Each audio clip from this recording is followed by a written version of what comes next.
init-init na, tamad mo pa din maligo. Halika dito, paliguan kita.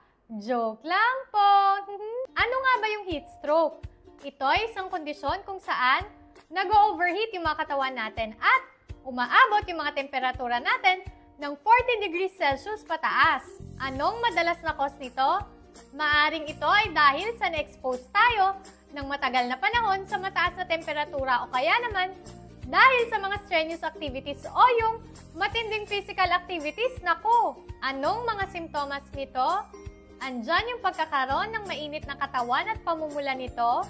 Maaari ding makaranas ng pananakit ng ulo, pagkalito, pagsusuka, mabilis na pagtibok ng puso at ng paghinga, muscle cramps at bawas na pagpapawis.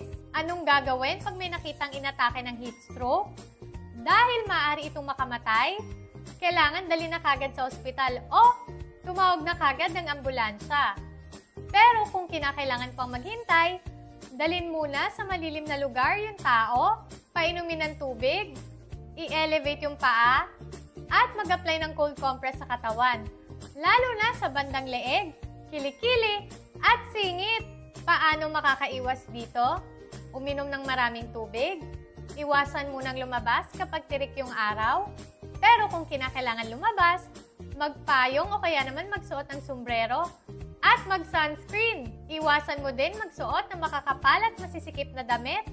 Dapat yung presko ha. At iwasan mo nang uminom ng alcohol o kaya naman ng mga sugary drinks. Para sa affordable at maasahang gamot, takbo na sa kaibigan sa kalusugan. TGP, gets ba? See ya!